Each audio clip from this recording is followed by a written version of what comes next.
Hello दोस्तों, नमस्कार। आपका एक बार से फिर स्वागत है इस वीडियो में। दोस्तों, आज की वीडियो में हम पढ़ेंगे यूकेपीएससी लेक्चरर एग्ज़ाम से संबंधित यूनिट 2 का लास्ट टॉपिक संप्रेषण यानी कि संचार की परिभाषाएं पढ़ेंगे, संचार की विशेषताएं पढ़ेंगे और जो संचार यानी कि कम्युनिकेशन है, संप्रेषण उससे संबंधित उसके प्रकार कितने होते हैं उस पर भी हम चर्चा करेंगे। और अंत में हम इससे संबंधित MCQs भी पढ़ेंगे। तो अगर आप चैनल में नए हैं तो चैनल को कीजिए सब्सक्राइब और अपने दोस्तों में शेयर भी कीजिएगा। तो बिना टाइम वेस्ट किए हुए स्टार्ट करते हैं। आज का टॉपिक है यूनिट 2 का लास्ट टॉपिक संप्रेषण। संप्रेषण यानी कम्युनिकेशन की परिभाषा क्या है? दोस्तों, संप्रेषण यानी कम्युनिकेशन वह प्रक्रिया है जिसमें व्यक्ति क्या करता है, अपने विचार, विचारधारा, जानकारी और भावनाओं को अन्य व्यक्तियों तक या समूहों तक क्या करता है, साझा करता है। इस प्रक्रिया में क्या होता है, जो भेजने वाले यानी कि जो सेंडर होता है वो क्या करता है, मैसेज को, अपने विचार को, जानकारी को भेजता है। और कौन करता है, उसे बोलते हैं रिसीवर। तो रिसीवर तक क्या करते हैं, मैसेज प्राप्त होते हैं। किसके रूप में? संदेश के रूप में प्राप्त होते हैं। तो इसको हम बोलते हैं कम्युनिकेशन यानी कि संचार या संप्रेषण। संप्रेषण की विशेषताओं की बात करें अगर हम, तो कौन कौन सी विशेषताएं होती हैं? संप्रेषण की होता है नंबर फर्स्ट, आपका द्विमार्गी होता है। तो संप्रेषण क्या होता है? द्विमार्गी प्रक्रिया होती है जिसमें दो पक्ष होते हैं। यानी कि जैसे भी मैंने आपको बताया, एक भेजने वाला होता है यानी कि जिसको हम क्या बोलते हैं, सेंडर, और एक प्राप्त करने वाला होता है जिसे क्या बोलते हैं, रिसीवर। इन दोनों के बीच क्या होती है, एक संवादात्मक प्रक्रिया होती है जहाँ पर क्या होता है, संदेशों का आदान प्रदान होता है। तो पहला विशेषता यही है कम्युनिकेशन या संप्रेषण की कि यह द्विमार्गी होता है। दूसरा है कि संदेश का आदान प्रदान इसमें होता है। संप्रेषण का मुख्य उद्देश्य भी यही है कि संदेश का भेजना और प्राप्त करना यानी कि आदान प्रदान करना ही जो है संप्रेषण का सबसे महत्वपूर्ण उद्देश्य भी है, जिससे कि जानकारी या जो भी भावनाएं हैं या फिर जो भी संदेश हैं वो क्या हो सकें, आपस में आदान प्रदान हो सकें। संप्रेषण की तीसरी जो विशेषता है वो है माध्यम। यानी कि संप्रेषण किसी भी प्रकार के माध्यम से हो सकता है। यानी कि संप्रेषण यानी कि जानकारी को अगर आप क्या करना है, आदान प्रदान करना है सेंडर से रिसीवर तक, तो उसके लिए माध्यम की जरूरत होती है। वो क्या क्या माध्यम हो सकता है? मौखिक, लिखित, या दृश्य या फिर दृश्य हो सकता है।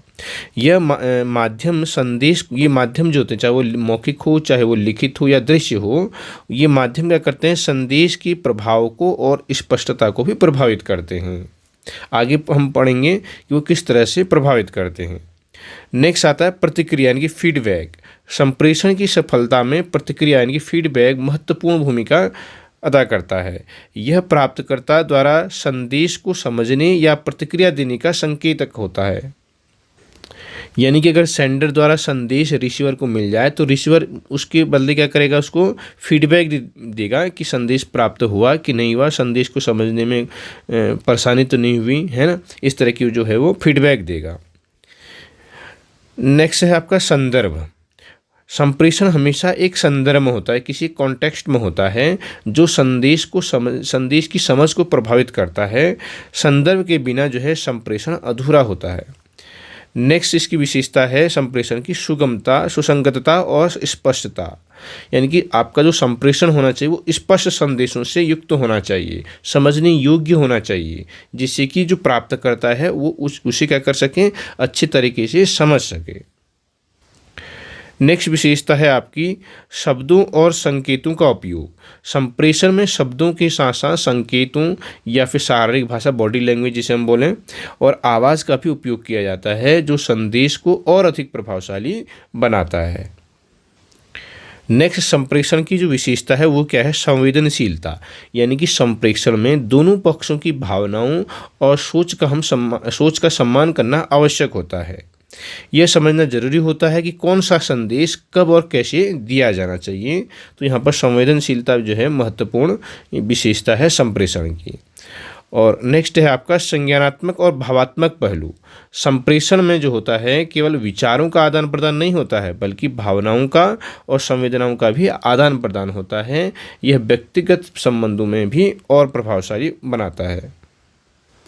तो दोस्तों ये थी आपकी संप्रेषण की विशेषताएं। इन विशेषताओं के माध्यम से जो है हम संप्रेषण प्रक्रिया में स्पष्टता ला सकते हैं, प्रभावशीलता ला सकते हैं, और संप्रेषण में जो समझ होगी उस संदेशों को उनके समझ में जो होगी वृद्धि भी होती है, अगर हम विशेषताओं को हम फॉलो करें तो। अब हम पढ़ते हैं संचार के प्रकार। संचार के कौन कौन से प्रकार होते हैं। सबसे पहले आता है हमारा वर्बल कम्युनिकेशन। इसमें क्या होता है, शब्दों के माध्यम से संचार होता है, जैसे बोलना, सुनना और लिखने की प्रक्रिया इसमें आती है। इसे दो श्रेणी में हम बांट सकते हैं, इनकी मौखिक और लिखित। तो जो आपका वर्बल कम्युनिकेशन होता है वो बोलने, सुनने और लिखने की प्रक्रिया होती है, और ये दो प्रकार का होता है, एक मौखिक होता है और एक क्या होता है, लिखित होता है। अगर हम नॉन वर्बल भी की बात करेंगे, गैर मौखिक संचार की बात करें, तो ये बिना भाषा के होता है, इसमें कोई भाषा नहीं होती है। इसमें केवल शारीरिक हाव भाव, चेहरे का हाव, इशारे या शरीर की या बॉडी लैंग्वेज जिसे हम बोल सकते हैं, वो चीज़ यूज होती है। नेक्स्ट होता है आपका सामूहिक संचार, यानी कि मास कम्युनिकेशन। इसमें क्या होता है, एक बड़े समूह तक जो है आप जो है संदेश को प्रसारित कर सकते हैं, जैसे मीडिया हो गया, रेडियो हो गया, टीवी हो गया, इंटरनेट हो गया। नेक्स्ट होता है सार्वजनिक संचार, यानी कि पब्लिक कम्युनिकेशन।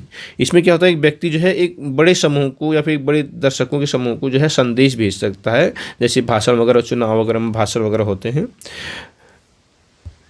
दोस्तों संप्रेषण के अन्य प्रकार भी होते हैं, जैसे हम बात करते हैं औपचारिक संप्रेषण की। तो पहले इसमें आता है पहला औपचारिक संप्रेषण, एक होता है अनौपचारिक संप्रेषण। तो औपचारिक संप्रेषण क्या होता है, यह संगठन की मध्य होता है या फिर संगठन से बाहर जो है वहाँ से आधिकारिक जो संदेश होते हैं उनको प्रेषण करने के लिए होता है। कोई भी ऑर्गेनाइजेशन अगर है, अगर उस ऑर्गेनाइजेशन के अंदर हमने संदेशों को क्या करना है, प्रेषित करना है, या फिर बाहर से क्या करते हैं संदेशों को उस संगठन के अंदर क्या कहते हैं संप्रेषण करना है उसका, तो उसके लिए हम औपचारिक संप्रेषण का प्रयोग करते हैं। दोस्तों जो औपचारिक संप्रेषण होता है उसके तहत जो होती है ऑर्गेनाइजेशन में एक व्यवस्था, एक सिस्टम बनाने में मदद मिलती है, क्योंकि इसमें क्या होता है, एक वरिष्ठ जो है किसी संगठन का वरिष्ठ जो होगा अपने नीचे इनके जो अधीनस्थ होंगे उनको क्या करेगा, अपना कम्युनिकेशन यानी कि आदेश वगैरह जो भी है वो देगा। बट वो क्या होगा, सबसे निचले वाला जो इसका अधीनस्थ होगा वहाँ तक संप्रेषण नहीं करेगा, वो केवल अपने से एक नीचे अधीनस्थ को क्या करेगा, आदेश देगा। ठीक इसी तरह से जो सबसे निचले स्तर का होगा वो उससे अपने ऊपर वाले को क्या करेगा, अपनी सूचनाओं को क्या कहते हैं प्रसारित करेगा, या फिर निर्देश भी मांग सकता है, क्योंकि आदेश तो नहीं दे सकता है सबसे निचले वाला ऊपर वाले को, तो वो निर्देश मांग सकता है निचले वाला जो होगा, अधीनस्थ जो होगा, अपने ऊपर वाले अधीनस्थ से।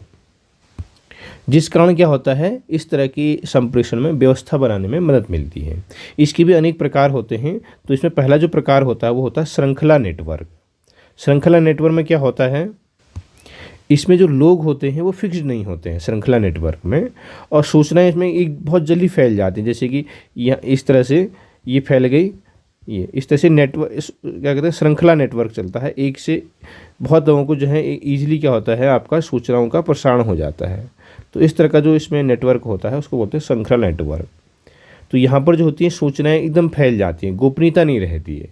अगर हम बात करें स्टार नेटवर्क की, तो इस तरह के नेटवर्क में क्या होता है 5 या 6 लोगों के बीच होता है ये नेटवर्क, और इसमें क्या होता है 5-6 लोग जैसे इस तरह से आपस में क्या करेंगे, कम्युनिकेशन करेंगे, संप्रेषण करेंगे, तो इससे क्या होगा, इसमें गोपनीयता भी बनी रहती है। यानी कि इसमें क्या होंगे, फिक्स्ड लोग होंगे, यहाँ पर क्या होंगे, फिक्स्ड लोग होंगे, जबकि श्रृंखला नेटवर्क में फिक्स्ड लोग नहीं होते हैं।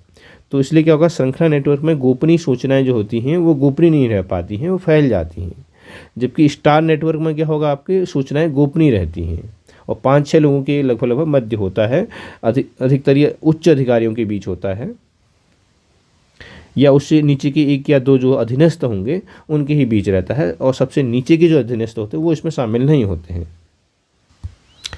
तो दोस्तों अगर हम बात करते हैं अनौपचारिक संप्रेषण की, तो इस प्रकार का जो संप्रेषण होता है आम नागरिकों के बीच हो सकता है, और वो अपनी उनकी इच्छा के कारण होता है, जिसके कारण क्या होता है, यहाँ पर जो संप्रेषण होता है वो तेज़ी से फैलता है, और इस तरह का जो संप्रेषण होता है दोस्तों, व्यक्तियों की सामाजिक अंतःक्रिया के परिणाम स्वरूप होता है, जिस कारण ये तेज़ी से फैलता है। और इसमें क्या होता है, गोपनीय सूचनाएं जो हैं एकदम बाहर निकल जाती हैं। कभी कभी क्या होता है, तनाव और अफवाह की स्थिति पैदा हो जाती है। और इस तरह के संप्रेषण में जो होती हैं विकृतियाँ काफ़ी ज़्यादा होती हैं, विकृतियों की गुंजाइश भी होती है। दोस्तों अनौपचारिक जो होता है संप्रेषण के भी अलग अलग प्रकार होते हैं। जैसे पहला आता है आपका एकल श्रृंखला नेटवर्क। इसमें क्या होता है दोस्तों, एकल श्रृंखला नेटवर्क में एक ही दिशा इसकी होती है। जैसे अगर हम शिक्षा के क्षेत्र में बात करें तो एक प्रधानाचार्य है, प्रधानाचार्य से अगर इंफॉर्मेशन पहुंचानी है टीचर तक, प्रधानाचार्य से कहाँ तक पहुंचानी है, टीचर तक अगर इंफॉर्मेशन पहुंचानी है तो बीच में अगर आपका पियोन होगा सर सपोज, है ना, तो पियोन से पहुंचाएगा ना इस तरह से। तो इस तरह का जो है इस श्रृंखला को बोलते हैं एकल श्रृंखला नेटवर्क। इसी तरह से एक आता है आपका अंगूर लता नेटवर्क, ग्रेप वाइन नेटवर्क भी बोलते हैं इसको। जैसे इसमें क्या होता है, इस तरह से नेटवर्क होगा, ये एक ही गुच्छे के रूप में होता है इस तरह से। जैसे व्हाट्सएप ग्रुप है आपका, तो एक ही जो है आपका इस तरह से इसमें कम्युनिकेशन रहता है। जैसे आपका व्हाट्सएप ग्रुप होता है उसको हम बोलते हैं अंगूर लता नेटवर्क।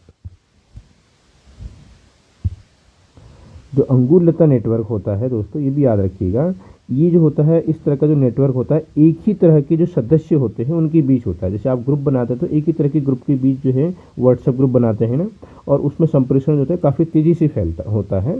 तो अंगूर लता नेटवर्क जो होता है एक ही जो तरह के जो सदस्य होते हैं उनके बीच इस तरह का जो है संप्रेषण होता है, और यह अनौपचारिक जो होता है संप्रेषण के अंतर्गत आता है। नेक्स्ट आता है आपका दोस्तों गुच्छ नेटवर्क। ये भी एक तरह का अंगूर लता नेटवर्क ही है, बट इसमें क्या होता है, जैसे एक व्यक्ति है वो किसी दो व्यक्तियों तक अपनी जो है सूचनाओं को फैलाएगा, और बाकी जो सूचनाएं फैलाने का काम है इन दो व्यक्तियों का होगा। जैसे सपोज इसको G1 मान लेते हैं, इसको G2 मान लेते हैं, तो ये क्या करेंगे अपने अपने ग्रुप में फिर क्या कहते हैं इनको फैलाएंगे इस तरह से, तो इसको बोलते हैं गुच्छ नेटवर्क। जैसे कि व्हाट्सएप में एक आया हुआ आपका कम्युनिटी वाला जो ऑप्शन आया है, तो वो इसका उदाहरण हो सकता है गुच्छ नेटवर्क का। उसमें बहुत सारी कम्युनिटीज़ बनी होती हैं, तो हर एक कम्युनिटी में जो है आप अपना मैसेज जो है या साझा कर सकते हैं। तो दोस्तों ये तो था आपका 3 हमने पढ़े यहाँ पर अनौपचारिक संप्रेषण के प्रकार, एकल श्रृंखला नेटवर्क, अंगूर लता और गुच्छ नेटवर्क। और उससे पहले हमने पढ़ा था आपका औपचारिक संप्रेषण में श्रृंखला नेटवर्क और स्टार नेटवर्क। इसमें ध्यान रखने की बात यह है कि जो औपचारिक संप्रेषण होता है उसमें स्पष्टता होती है, और जबकि जो अनौपचारिक संप्रेषण होता है उसमें हम क्या करते हैं, जो ह्यूमैनिटीज है, मानवतावादी दृष्टिकोण है, उस पर अधिक बल देते हैं। जो औपचारिक संप्रेषण होता है उसमें हम भाषा को महत्वपूर्ण देते हैं, जबकि अनौपचारिक में जो होता है भाषा का ऐसा कोई उसमें महत्वपूर्ण स्थान नहीं होता है।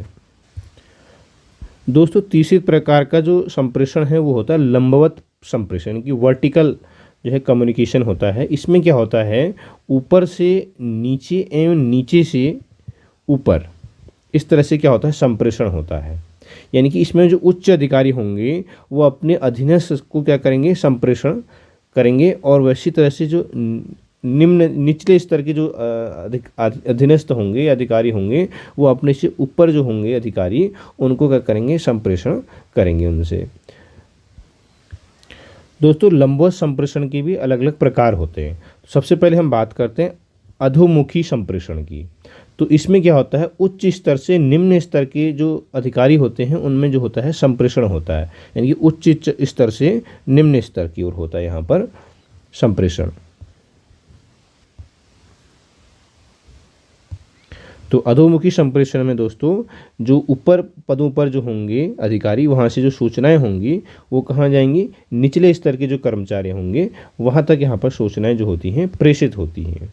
यानी कि उच्च पदों से लेकर के निम्न पदों पर जो अधिकारी होते हैं या कर्मचारी होते हैं वहाँ पर जो है ये, जैसे कि आप आदेश अगर आता है, किसी विभाग में कोई आदेश आता है तो कहाँ से आता है, उच्च स्तर के अधिकारियों से आता है। नोटिस अगर आता है तो उच्च अधिकारी से निम्न जो अधिकारी होते हैं, कर्मचारी होते हैं, वहाँ तक आता है। या बुलेटिन अगर आ रहा है या स्मरण पत्र आ रहे हैं तो ये सब किसके उदाहरण होते हैं, अधोमुखी के उदाहरण होते हैं। अगला आता है ऊपरीमुखी, यानी कि यहाँ पर क्या होता है, ऊपरीमुखी यानी कि निम्न स्तर के जो निचले स्तर के जो कर्मचारी होंगे वहाँ से क्या होगा, उच्च स्तर के पदों को ये जो है संप्रेषण इसमें प्रवाहित होता है। इस वाले में क्या होता है, जो संप्रेषण होता है निम्न स्तर से कहाँ हो रहा है, उच्च स्तर में हो रहा है। तो इससे क्या होता है, जो उच्च पदों पर जो आसीन अधिकारी होते हैं या व्यक्ति होते हैं, उनको सूचनाएं जो है मिल जाती हैं। अगर जो भी सूचनाएं अगर प्राप्त करनी होती हैं तो वो क्या करते हैं, निम्न स्तर से उनको प्राप्त हो जाती हैं। जैसे कोई सुझाव वगैरह मांगने हैं, उच्च स्तर पर जो है सुझाव मांग या नीतियां हैं या कोई योजनाएं बनानी हैं, तो क्या करेंगे, निचले स्तर से संबंधित कर्मचारी होते हैं, उनके सुझाव जो हैं वो कहाँ जाएंगे, निम्न स्तर से उच्च स्तर तक जाएंगे। जैसे कुछ शिकायतें भी हैं, जैसे कोई अपनी कर्मचारी जो अपनी शिकायत वगैरह करना चाहता है या कोई कठिनाई आती है तो कहाँ को और बताएगा, वो अपने से ऊपर, है ना। जैसे टीचर है, टीचर अपनी कुछ परेशानी होती है तो किसको बताएगा, प्रिंसिपल को बताएगा, और प्रिंसिपल आगे जाके उसको खंड को बताएगा, है ना। खंड से फिर आगे जाएंगे, जिले में जाएंगे, इस तरह से।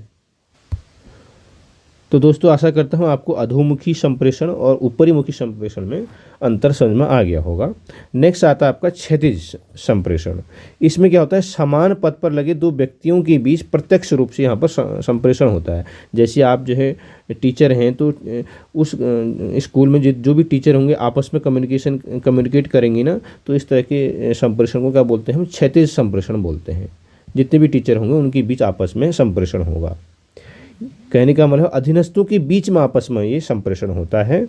इसमें एक ही विभाग के व्यक्तियों के मध्य संप्रेषण भी हो सकता है और समस्या जो होती है उसका शीघ्र समाधान इसमें हो जाता है।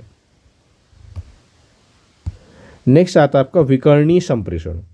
इसमें क्या होता है दोस्तों, दो या दो से अधिक विभागों के मध्य, जैसे आपका शिक्षा विभाग हो गया, एजुकेशन डिपार्टमेंट हो गया, है ना। दूसरा जैसे चुनाव वाला हो गया, जैसे कि, है ना, तो वो अलग, आपका इलेक्शन का अलग हो गया। तो दो डिपार्टमेंट के बीच जो है यहाँ पर कम्युनिकेशन हो रहा है, तो इनको बोलते हैं विकर्णीय संप्रेषण। जैसे चुनाव ड्यूटी वगैरह आती है तो वहीं से आपका क्या था, कम्युनिकेशन होता है। तो एक विभाग का दूसरे विभाग के साथ क्या हो रहा है, यहाँ पर संप्रेषण हो रहा है। तो जो विकर्णीय संप्रेषण होता है तभी अप्लाई होता है जब किसी एक वस्तु पर विभिन्न विभागों के लोग जो हैं आपस में संप्रेषण करें। जैसे एक विषय वस्तु क्या थी, इलेक्शन कराना, तो इलेक्शन कराने में जरूरी नहीं है एजुकेशन डिपार्टमेंट ही, और डिपार्टमेंट भी शामिल हुए, ठीक है। और बट किस किस में थे, वो दूसरे डिपार्टमेंट के, इलेक्शन डिपार्टमेंट के उसमें थे।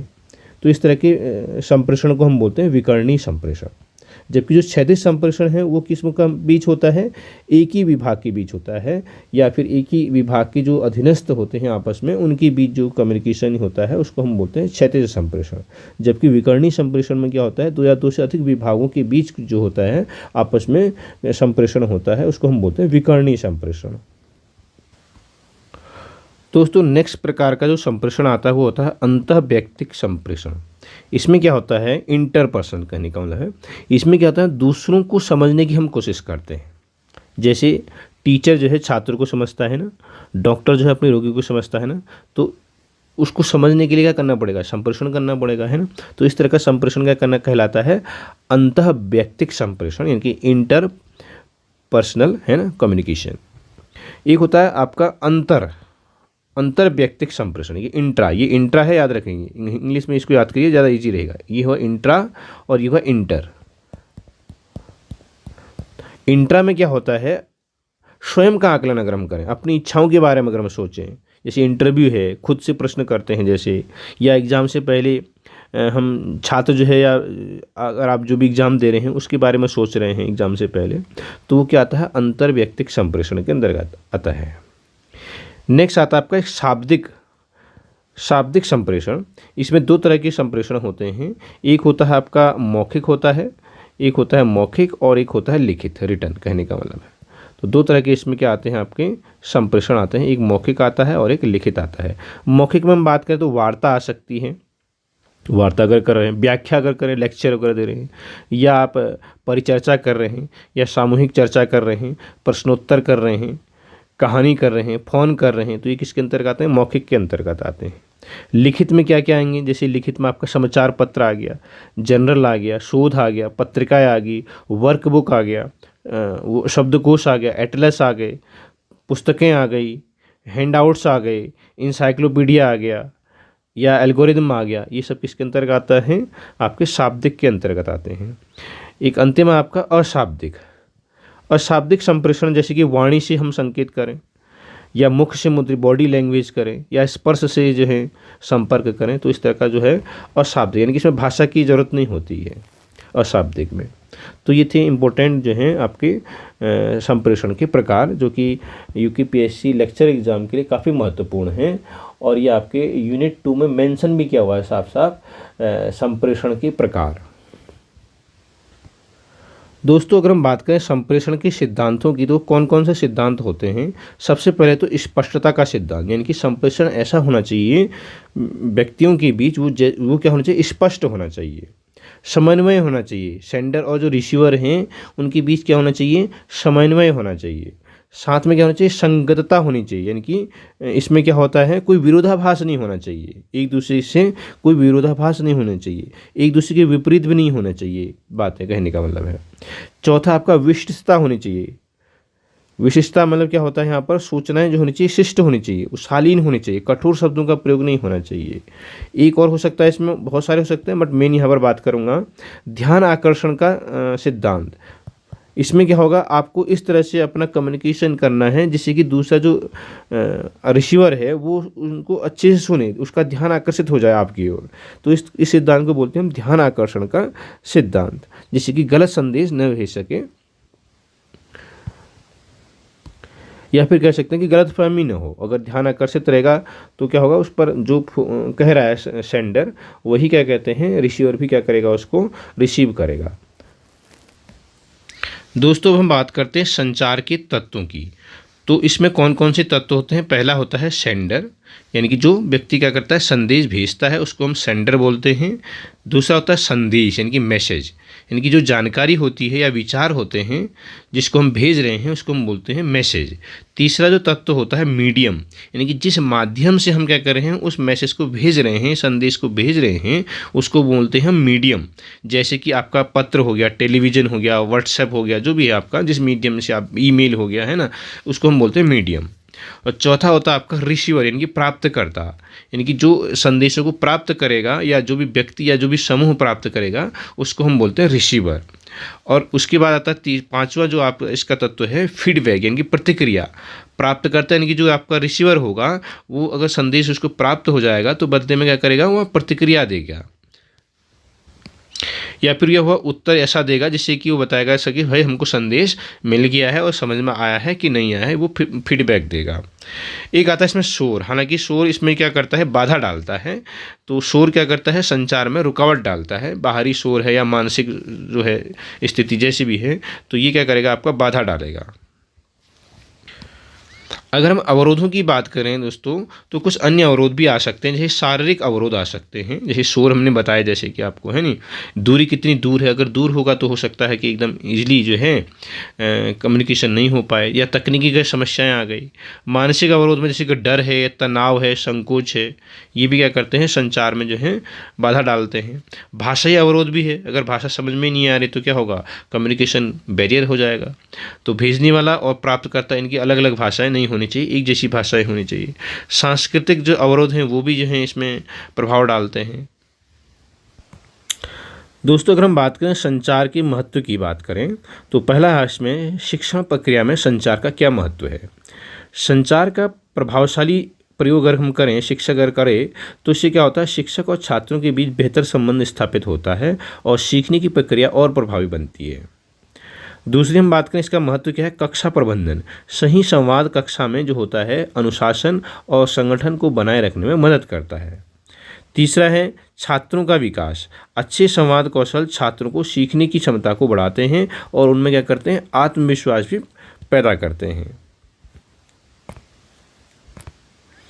वर्ग अनुशासन, वर्ग में अनुशासन। अच्छे संवाद से क्या होता है, कक्षा में अनुशासन बनाए रखने में भी मदद मिलती है। जो भी शिक्षण विधियां होती हैं दोस्तों, वो भी क्या है, संवाद पर ही आधारित होती हैं।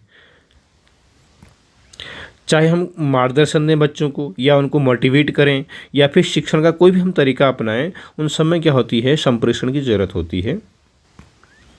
साथ ही शिक्षक और छात्र के बीच अगर प्रभावी संवाद होगा, संप्रेषण अच्छा होगा, तो इसमें छात्रों की समझ में भी वृद्धि होती है। दोस्तों अगर हम बात करते हैं संचार में हम किस तरह से इम्प्रूवमेंट ला सकते हैं, कम्युनिकेशन स्किल में हम किस तरह से इम्प्रूव कर सकते हैं अपनी। तो उसमें सबसे पहला है एक्टिव लिसनिंग। जब तक आप एक्टिव लिसनिंग नहीं होगे तब तक आप कम्युनिकेशन स्किल इम्प्रूव नहीं कर सकते हैं अपनी। यानी कि दूसरों की बात को सुनना भी जो है एक कम्युनिकेशन स्किल है। तो दूसरे की बातों को पूरी तरह से ध्यान से सुनना और समझना जो है, इसके द्वारा हम क्या कर सकते हैं, संचार में सुधार कर सकते हैं, अपनी कम्युनिकेशन स्किल्स को इम्प्रूव कर सकते हैं। साथ में स्पष्टता भी होनी चाहिए, यानी कि संदेश क्या होना चाहिए, सरल होना चाहिए और स्पष्ट तरीके से जो है प्रस्तुत किया जाना चाहिए। तीसरा है आत्मविश्वास। संदेश देते समय आत्मविश्वास का होना महत्वपूर्ण है। जब भी आप संदेश दे रहे हो, कक्षा में दे रहे हो, तो आप इस तरह से आपको कम्युनिकेशन करना है छात्रों के साथ जिससे कि आपको कॉन्फिडेंस हो। चौथा प्रतिक्रिया, बहुत महत्वपूर्ण है फीडबैक। संवाद के बाद प्रतिक्रिया लेना और बहुत इंपॉर्टेंट होता है। जैसे आप कक्षा में दे रहे हैं कोई इन्फॉर्मेशन, तो उसके बाद जो है आप उनसे प्रतिक्रिया भी लें, जिससे कि उनको पता चलेगा कि हम, टीचर को भी पता चलेगा कि बच्चों को कितना समझ में आया। ठीक है, तो इसी तरह से नेक्स्ट है आपका सकारात्मक दृष्टिकोण, यानी कि पॉजिटिव एटीट्यूड होना बहुत ज़रूरी है। एक सकारात्मक दृष्टिकोण जो होगा, अगर होगा तो संचार को और अधिक प्रभावी बनाएगा। तो ये इंपॉर्टेंट पॉइंट्स हैं जिससे कि हम क्या कर सकते हैं, अपने कम्युनिकेशन स्किल को इम्प्रूव कर सकते हैं। आइए दोस्तों, अंत में संदेश की कोडिंग और डिकोडिंग को भी समझ लेते हैं। सबसे पहले हम बात करते हैं कोडिंग की। कोडिंग में क्या होता है, जब प्रेषक अपने विचारों या संदेशों को शब्दों, संकेतों या अन्य रूपों में बदलता है जिससे कि वो क्या कर जाए, प्राप्तकर्ता तक पहुंच जाए, तो उसको बोलते हैं हम कोडिंग, यानी कि इनकोडिंग। तो जैसे सेंडर है, अपना भेज रहा है, रिसीवर को भेज रहा है, किसके थ्रू भेज रहा है, माध्यम के थ्रू भेज रहा है, तो क्या करेगा, वो यहाँ पर कोडिंग करेगा। क्या करेगा, इनकोडिंग करेगा। यहाँ पर हम कोडिंग। उसके बाद माध्यम के थ्रू कहा जाएगा रिसीवर। तो रिसीवर को तभी समझ में आएगा जब उसको क्या करेगा, वो डिकोड करेगा। जब क्या करेगा, वो डिकोड करेगा। तो डिकोडिंग का अर्थ है कि जो प्राप्तकर्ता है, जो रिसीवर है, संदेश को समझना चाहेगा तो उसके पहले क्या करना पड़ेगा, उसको डिकोड करना पड़ेगा, तो उसको फिर उसको समझ में आ जाएगा। अब डिकोड करने के बाद क्या होगा, सेंडर को फीडबैक भी तो देना होगा। जितना अच्छे से जितना जल्दी वो फीडबैक देगा उतना आपका जो संप्रेषण होगा प्रभावी होगा। और इसका अपोजिट अगर शोर होगा तो शोर क्या करेगा, उसको प्रभावित करेगा संप्रेषण को। संप्रेषण उतने अच्छे से नहीं होगा। तो आई होप कोडिंग डिकोडिंग का अर्थ भी आप समझ गए होंगे। तो आइए अब हम चर्चा करते हैं इससे संबंधित महत्वपूर्ण एमसीक्यूज। संचार की सही परिभाषा क्या है दोस्तों? संचार की सही परिभाषा क्या है? संदेश भेजने और प्राप्त करने की प्रक्रिया को क्या कहते हैं हम? संचार कहते हैं, कम्युनिकेशन कहते हैं। संचार का मुख्य उद्देश्य क्या है? सूचनाओं का आदान प्रदान करना ही संचार का मुख्य उद्देश्य है। संचार की उत्पत्ति किस भाषा से हुई दोस्तों? संस्कृत, अंग्रेजी, लैटिन या ग्रीक? तो दोस्तों याद रखिए, लैटिन भाषा से हुई थी संचार शब्द की उत्पत्ति। और वो शब्द भी याद रखिएगा, कम्युनिकेयर। तो संचार शब्द की उत्पत्ति लैटिन भाषा के शब्द कम्युनिकेयर से हुई, ये भी आप याद रखिएगा। प्रभावी संचार का सबसे महत्वपूर्ण तत्व क्या है? अस्पष्टता, स्पष्टता, गलतफहमी या बाधाएं? तो याद रखिएगा, स्पष्टता होनी चाहिए, यानी क्लैरिटी होनी चाहिए प्रभावी संचार के लिए। संचार में कुल कितने मुख्य तत्व होते हैं? तो याद रखिएगा 7 होते हैं। स्रोत होता है, संदेश होता है, माध्यम होता है, रिसीवर होता है, फीडबैक होता है और बाधाएं होती हैं, और कॉन्टेक्स्ट यानी कि संदर्भ होता है। किस वैज्ञानिक ने संचार मॉडल को प्रस्तुत किया? तो याद रखिएगा क्लाउड-सेनेन और वारेन वीवर ने। संचार में कौन सा तत्व संदेश को प्रभावित करता है? तो संदेश को कौन प्रभावित करता है? भाषा, शोर, संदर्भ या सभी? तो सभी करते हैं, यानी कि भाषा भी, शोर भी और संदर्भ भी। जब एक व्यक्ति खुद से बात करता है तो उसे क्या कहते हैं? उसे बोलते हैं हम दोस्तों इंट्रापर्सनल कम्युनिकेशन। संचार की प्रक्रिया में माध्यम क्या दर्शाता है?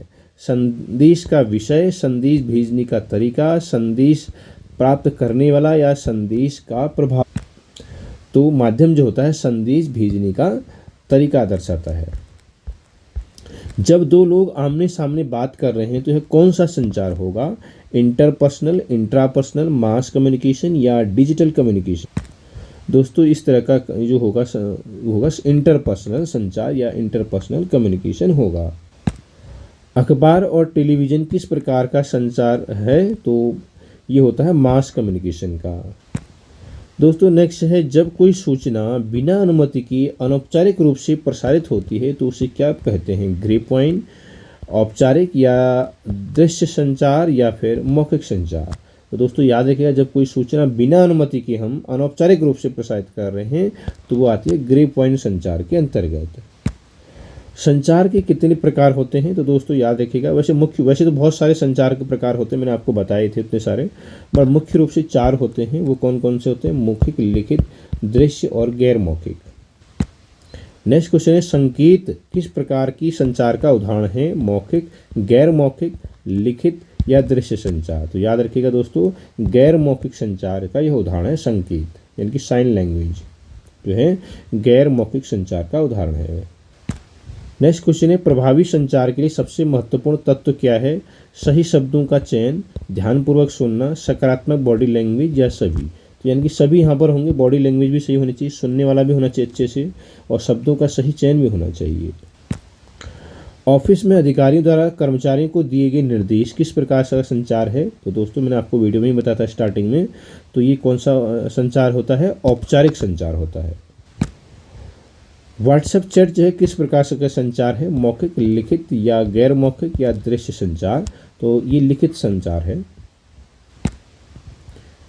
ग्रुप डिस्कशन किस प्रकार का संचार है? इंटरपर्सनल या समूह संचार, मास कम्युनिकेशन या एक तरफा। तो ये क्या है? ग्रुप संचार है, क्योंकि आप ग्रुप डिस्कशन कर रहे हो वैसे ही। टीवी न्यूज़ चैनल किस प्रकार के संचार हैं? तो टीवी वगैरह ये किसके होते हैं? इंटरनेट वगैरह, मास कम्युनिकेशन के। ईमेल जो है किस प्रकार का संचार का उदाहरण होता है? तो ईमेल आप लिखते हैं ना, तो ये लिखित संचार का उदाहरण है। शिक्षक का छात्र को शाबाशी देना किस प्रकार का संचार है? तो दोस्तों याद रखिएगा, शिक्षक क्या है? शाबाशी दे रहा है, तो ये गैर मौखिक संचार का उदाहरण है। नेक्स्ट क्वेश्चन है, संगठन में कर्मचारी आपस में कैसे संचार करते हैं? औपचारिक, अनौपचारिक, ग्रे पॉइंट या सभी। सभी तरीके से करते हैं दोस्तों, औपचारिक भी करते हैं संगठन में, अनौपचारिक भी करते हैं और ग्रे पॉइंट भी करते हैं। फेसबुक पोस्ट जो है उसमें आप संचार होता है, तो वो किस तरह का उदाहरण है? तो वो किस तरह का उदाहरण है? मास कम्युनिकेशन का उदाहरण है दोस्तों, याद रखिएगा। राजनीतिक जो रैली होती है उसमें जो भाषण होते हैं वो किस प्रकार का है? ये भी क्या होते हैं? मास कम्युनिकेशन का उदाहरण होते हैं। शिक्षक द्वारा बोर्ड पर लिखे गए शब्द किस प्रकार का संचार का उदाहरण होता है? तो लिखे गए शब्द है, तो ये लिखित संचार का उदाहरण होगा। संचार का मूल तत्व क्या है? स्रोत, संदेश, माध्यम या सभी। सभी होगा संचार के मूल तत्व, स्रोत भी होता है, संदेश भी होता है और माध्यम भी होता है। नेक्स्ट, प्रभावी संचार के लिए आवश्यक गुण क्या है? स्पष्टता, शोर, बाधा या गलतफहमी। तो याद रखिएगा, स्पष्टता होनी चाहिए संचार में। नेक्स्ट है, संचार प्रक्रिया में फीडबैक का क्या कार्य है? तो फीडबैक संदेश को दोहराना या प्रतिक्रिया देना या बाधित करना संदेश को या संदेश को समाप्त करना। तो फीडबैक का कार्य होता है प्रतिक्रिया देना। नेक्स्ट है, शिक्षण में सबसे प्रभावी संचार कौन सा होता है? एक तरफा या दो तरफा या निष्क्रिय या कोई नहीं। तो 2 वे कम्युनिकेशन रहता है शिक्षण में, याद रखिएगा। गैर मौखिक संचार का उदाहरण है बॉडी लैंग्वेज, क्या है आपका? गैर मौखिक संचार का उदाहरण है। ईमेल जो है आपका लिखित का है, याद रखिएगा, ईमेल लिखित संचार का उदाहरण है। रेडियो और टेलीविज़न यह मास कम्युनिकेशन के उदाहरण है। नेक्स्ट क्वेश्चन है, प्रभावी संचार में फीडबैक का क्या महत्व होता है? संदेश को स्पष्ट करने के लिए, बाधित करने के लिए या बदलने के लिए या समाप्त करने के लिए। तो याद रखिएगा, जो फीडबैक जो होता है इसका महत्व क्या है? संदेश को स्पष्ट करने के लिए होता है। एक अच्छा संचारक कौन होता है? तो दोस्तों याद रखिएगा, एक अच्छा संचारक कौन होता है? जो दूसरों को सुनता है और समझता है, वो अच्छा संचारक होता है। अच्छे संचार की पहचान क्या है? संदेश की स्पष्टता होनी चाहिए, उपयुक्त भाषा भी होनी चाहिए, संचार का उद्देश्य स्पष्ट होना चाहिए, यानी कि सभी यहाँ पर आंसर हो जाएगा। नेक्स्ट है, प्रभावी संचार में कौन सा तत्व बाधा उत्पन्न करता है? तो दोस्तों याद रखिएगा, शोर जो है यहाँ पर बाधा उत्पन्न करता है। जब संदेश प्राप्त करने वाला व्यक्ति उसे सही तरीके से समझता है तो उसे क्या कहते हैं? तो दोस्तों उसे कहते हैं प्रभावी संचार, इफेक्टिव कम्युनिकेशन। नेक्स्ट क्वेश्चन है, प्रभावी संचार के लिए सबसे जरूरी चीज़ क्या है? जोर से बोलना, भाषा का सही प्रयोग करना, दूसरों को बाधित करना या ज़्यादा लंबा संदेश देना। तो प्रभावी संचार के लिए भाषा का सही प्रयोग होना बहुत ज़रूरी है दोस्तों, याद रखिएगा। नेक्स्ट है, सक्रिय सुनवाई यानी कि एक्टिव लर्निंग का क्या अर्थ है? दोस्तों याद रखिएगा, ध्यान से सुनना और प्रतिक्रिया देना जो है एक्टिव लिसनिंग का अर्थ है। नेक्स्ट है, जब कोई व्यक्ति अपनी बॉडी लैंग्वेज या हाव भाव का प्रयोग करता है तो ये संचार का कौन सा प्रकार है? तो दोस्तों याद रखिएगा, गैर मौखिक संचार का उदाहरण है। नेक्स्ट है, संचार प्रक्रिया में स्रोत यानी कि सोर्स, इसका कार्य क्या होता है? संदेश प्राप्त करना, संदेश भेजना, या संदेश को बाधित करना या गलत बनाना। तो दोस्तों सोर्स का जो कार्य होता है वो संदेश भेजना होता है। नेक्स्ट क्वेश्चन है दोस्तों, प्रभावी संचार के लिए कौन सा गुण सबसे महत्वपूर्ण है? आत्मविश्वास, डर, असंगति या झिझक। प्रभावी संचार के लिए सबसे महत्वपूर्ण गुण होता है आत्मविश्वास। नेक्स्ट क्वेश्चन है, यदि कोई व्यक्ति बहुत जटिल भाषा का प्रयोग करता है तो इससे क्या होगा? संचार आसान होगा, संदेश स्पष्ट होगा, संदेश भ्रमित कर सकता है या संवाद बढ़ेगा। तो दोस्तों यदि आप जटिल भाषा का प्रयोग कर रहे हैं तो इससे संदेश क्या होता है? भ्रमित हो सकता है।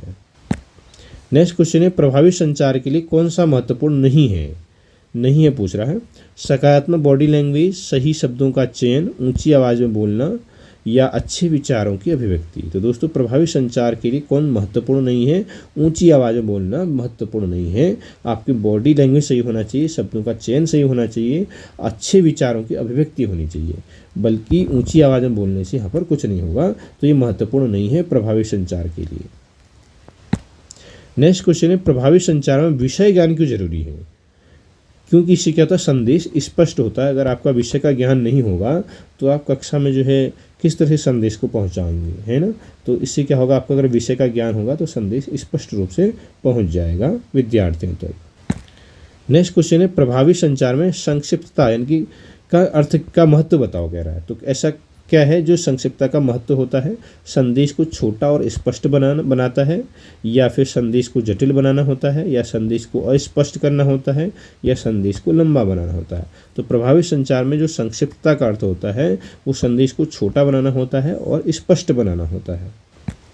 नेक्स्ट है, पत्र द्वारा संप्रेषण किस श्रेणी में आता है? ये याद रखिए, लिखित संप्रेषण में आता है पत्र द्वारा संप्रेषण। नेक्स्ट है, शाब्दिक संप्रेषण कौन सा उदाहरण है? शारीरिक हाव भाव, ईमेल, या नेत्र संपर्क, या फिर मौन। तो ईमेल जो होता है वो किस में आता है? शाब्दिक संप्रेषण में आता है। नेक्स्ट क्वेश्चन है, अशाब्दिक संप्रेषण में कौन शामिल नहीं है? शारीरिक हाव भाव, नेत्र संपर्क, लिखित पत्र, या चेहरे के भाव। तो यहाँ पर नहीं पूछा, ध्यान रखिएगा। तो लिखित जो होता है, लिखित पत्र जो होता है वो अशाब्दिक में नहीं आता है, और जो शारीरिक हाव भाव है, नेत्र संपर्क है, आई कांटेक्ट जिसे हम बोलते हैं, या चेहरे के हाव भाव हैं, वो अशाब्दिक संप्रेषण में आते हैं। तो यहाँ पर नहीं पूछ रहा है, तो लिखित पत्र जो होता है वो अशाब्दिक में नहीं आता है, ये शाब्दिक में आता है। नेक्स्ट है, संप्रेषण प्रक्रिया में प्रेषक का कार्य क्या होता है? संदेश को डिकोड करना, संदेश को इनकोड करना, या प्रतिक्रिया देना, या शोर उत्पन्न करना। तो दोस्तों संप्रेषण प्रक्रिया में जो प्रेषक होता है, जो संदेश को भेजता है, वो क्या करता है? संदेश को इनकोड करता है, और रिसीवर को मिलेगा तो वो क्या करता है? रिसीवर इसको डिकोड करता है, याद रखिएगा। नेक्स्ट है, संप्रेषण के किस तत्व में संदेश का वास्तविक अर्थ बाधित हो सकता है? चैनल, शोर, प्रेषक, या संदर्भ। तो यहाँ शोर जो होगा ये वास्तविक अर्थ को, संदेश के अर्थ को बाधित कर सकता है। कौन सा माध्यम अशाब्दिक संप्रेषण का उदाहरण है? टेलीफोन कॉल, हस्तलिखित पत्र, शारीरिक मुद्रा, या टेलीविजन विज्ञापन। तो यहाँ पर जो अशाब्दिक है तो यानी कि शारीरिक मुद्रा जो है ये अशाब्दिक संप्रेषण का उदाहरण है, जबकि टेलीफोन, हस्तलिखित और टेलीविजन का जो विज्ञापन आते हैं वो जो होते हैं अशाब्दिक संप्रेषण के उदाहरण नहीं है। नेक्स्ट क्वेश्चन है, संप्रेषण के प्रभावी होने के लिए कौन सा आवश्यक नहीं है? स्पष्टता, ये तो आवश्यक है ना। जटिलता, जटिल नहीं होना चाहिए संप्रेषण आपका, ये नहीं होगा। संक्षिप्तता, इनके संक्षिप्त होने चाहिए, सरल होने चाहिए। संदेश आपके प्रासंगिक भी होने चाहिए, है ना। तो यहाँ पर क्या पूछा? नहीं पूछ रहा है, तो जटिलता नहीं होनी चाहिए प्रभावी संप्रेषण में। बाकी स्पष्टता, संक्षिप्तता और प्रासंगिकता ये आपका होना चाहिए प्रभावी संप्रेषण के लिए। संप्रेषण के किस प्रकार में शब्दों का उपयोग नहीं किया जाता है? मौखिक संप्रेषण में, लिखित संप्रेषण में, या अशाब्दिक संप्रेषण में, या डिजिटल संप्रेषण। तो दोस्तों याद रखिए, अशाब्दिक संप्रेषण में जो होता है ये शब्दों का प्रयोग नहीं किया जाता है। नेक्स्ट क्वेश्चन है, संप्रेषण प्रक्रिया में चैनल का क्या अर्थ होता है? संदेश का स्रोत, संदेश का गंतव्य, संदेश के संचरण का माध्यम, या संदेश की सामग्री। दोस्तों याद रखिएगा, चैनल का अर्थ होता है संदेश के संचरण का माध्यम।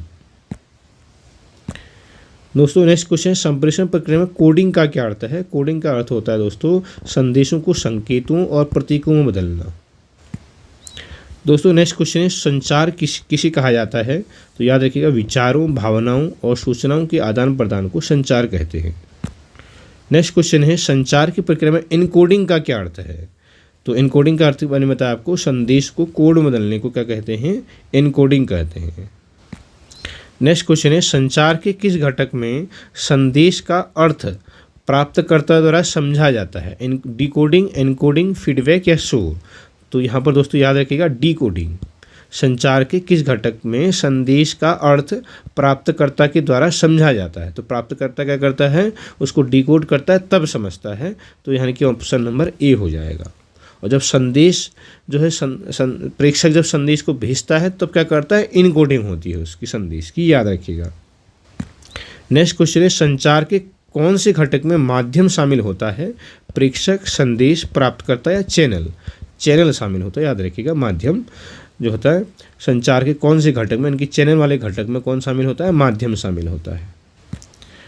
नेक्स्ट क्वेश्चन है, संचार में फीडबैक का क्या कार्य होता है। संदेश का सुधार करना, संदेश की रचना करना, मूल्यांकन या प्रतिक्रिया देना या संदेश का प्रसारण करना। तो फीडबैक का काम होता है दोस्तों संदेश का मूल्यांकन करना और प्रतिक्रिया देना। नेक्स्ट क्वेश्चन है दोस्तों, संचार के कौन से घटक में प्रेषक का योगदान होता है। संदेश तैयार करने में, प्रतिक्रिया प्राप्त करने में, संदेश को प्राप्त करने में या शोर को ख़त्म करने में। तो दोस्तों प्रेषक क्या करता है, संदेश तैयार करता है। कैसे तैयार करता है, इनकोडिंग करके। और उसके बाद जो रिसीवर होता है उसको प्राप्त करता है। कैसे प्राप्त करता है, डिकोड करके। तो ये याद रखिएगा, कोडिंग और डिकोडिंग, इनकोडिंग और डिकोडिंग, ठीक है। एक होता है इनकोडिंग, एक होता है डिकोडिंग। तो काफ़ी इंपॉर्टेंट है ये इनकोडिंग और डिकोडिंग। नेक्स्ट क्वेश्चन, मौखिक संप्रेषण में क्या शामिल नहीं है। भाषण, टेलीफोन कॉल, इशारे और संकेत, आमने सामने बातचीत। तो क्या शामिल नहीं है मौखिक में। तो याद रखिए, इशारे और संकेत जो होता है ये शामिल नहीं होता है। जबकि भाषण मौखिक होता है, टेलीफोन कॉल मौखिक होती है, आमने सामने बातचीत कर रहे तो ये क्या होता है, आपका मौखिक होता है। यहाँ नहीं पूछ रहा है, तो इशारे और संकेत जो है आपके मौखिक संप्रेषण नहीं होते हैं। मास कम्युनिकेशन का क्या अर्थ है दोस्तों, याद रखिएगा, बड़े समूह के साथ अगर हमने कम्युनिकेशन करना है तो उसको हम मास कम्युनिकेशन कहते हैं। जैसे इंटरनेट के द्वारा, आपका फेसबुक के द्वारा, या फिर भाषण के द्वारा, टेलीविज़न के द्वारा। नेक्स्ट क्वेश्चन है, रिसीवर जो है संप्रेषण प्रक्रिया में क्या करता है। संदेश भेजता है, संदेश को डिकोड करता है और समझता है, संदेश को संशोधित करता है या संदेश को अनदेखा करता है। तो दोस्तों याद रखिएगा, रिसीवर क्या करता है, संदेश को डिकोड करता है, तभी उसको फिर जाके समझता है। तो दोस्तों आज की वीडियो में इतना ही। मिलते हैं एक नई वीडियो के साथ। आपको कैसी लगी ये वीडियो ज़रूर कमेंट बॉक्स में कमेंट कीजिएगा। और अगर आपको पसंद आई है तो लाइक ज़रूर कीजिएगा और अपने दोस्तों में शेयर ज़रूर कीजिएगा। सब्सक्राइब नहीं किया है तो सब्सक्राइब भी ज़रूर कीजिएगा, जिससे कि आपको नोटिफिकेशन मिलता रहे आने वाली वीडियोस का। तो मिलते हैं एक नई वीडियो में नए टॉपिक के साथ। Thank you very much.